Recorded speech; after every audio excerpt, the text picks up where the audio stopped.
Bonjour, amis lecteurs. Je vais vous présenter mon dernier livre, Le soin menacé, chronique d'une catastrophe humaine annoncée. Dans une société qui se prétend intelligente, moderne, éduquée, innovante, eh bien, le soin, il faut le constater, est menacé, méprisé de longue date et toujours autant invisibilisé. J'ai pratiqué comme médecin hospitalier et enseignant-chercheur pendant près de 40 ans avec une expérience de la psychanalyse.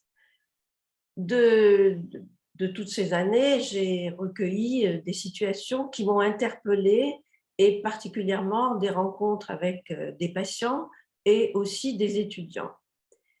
Alors, m'ont interpellée aussi et me sont revenues des lectures anciennes, comme notamment La case de l'oncle Tom quand j'étais enfant, dès que j'ai su lire, ou Le Kid, pour des films de Kid de Charlie Chaplin, enfant et à nouveau là, et puis des films plus récents comme Fatima de Philippe Faucon. Alors, de toutes ces situations, ces interpellations, eh bien, il s'avère que, au fur et à mesure de l'écriture de mon livre, elles se sont révélées être comme des pièces d'un puzzle.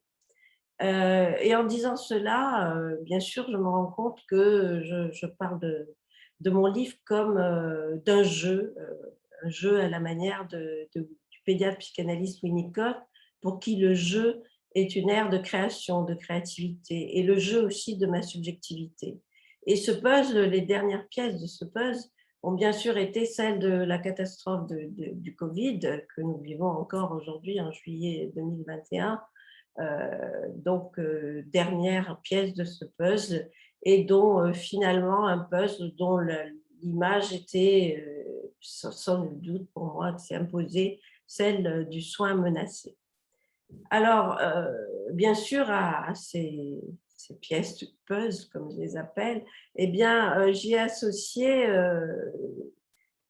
des lectures académiques, savantes, indispensables pour penser ce soin menacé, pour en rendre compte et aussi l'analyser. De tout cela, eh bien, j'en ai déduit quelques questions qui sont fondamentales de mon point de vue. Alors, tout d'abord, l'invisibilité du soin, invisibilité du soin dans des diverses situations, depuis les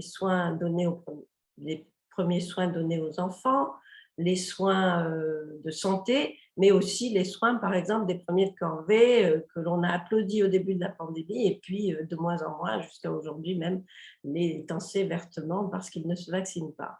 Donc, bien de tout cela, nous avons effectivement ce mépris qui accompagne le soin et sa dévalorisation sociale.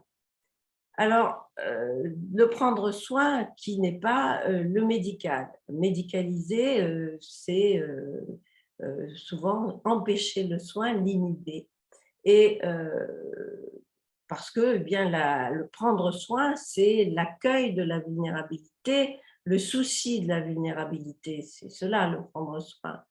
Et médicaliser, eh bien, c'est souvent pas soigner, et cela constitue la deuxième partie de mon livre. La troisième partie de l'ouvrage est consacrée à… alors oui, concernant la médicalisation, je voudrais dire aussi que, et la vulnérabilité qui est ignorée dans ces cas-là, eh bien, c'est aussi la vulnérabilité depuis des personnes âgées, la vulnérabilité du grand âge, la vulnérabilité de la mort dont je parle aussi, et puis la vulnérabilité de certaines situations de la vie, les SDF, la vie dans la rue, les prisonniers dans certains cas, et la migration aussi à laquelle je fais référence. Donc, de tout cela, je répète, donc la médicalisation peut s'opposer au prendre soin. La troisième partie est consacrée aux risques psychosociaux, au RPS, à la critique de ces risques et à la souffrance des soignants, la souffrance au travail qui va jusqu'au suicide, comme on le sait. Alors, la dernière partie plaide pour un dire soignant, un dire qui peut s'exprimer grâce à l'écoute offerte par un autre, et se dire, et bien sûr, il y a une difficulté à dire, et ça, je le montre à travers diverses situations encore, et pour dire aussi que, eh bien, quand se dire, quand il ne survient pas, qu'il ne peut pas, que la personne ne peut pas dire son malheur et sa souffrance, eh bien, le silence va redoubler la souffrance, un silence qui va isoler. Donc, amis lecteurs, terminé, je vous engage, je vous invite à la lecture de ce livre, au partage de ces interpellations qui m'ont, pour ma part, ouvert le cœur et l'esprit, aiguisé ma curiosité et mon goût pour comprendre les difficultés de nos métiers. Et donc, ce faisant, bien sûr, je me suis opposée par ces interpellations, eh bien, ça m'a amené à m'opposer à toutes ces menaces et aux logiques mortifères qui entravent le prendre soin et fait courir le risque de le faire disparaître. Voilà, je vous remercie.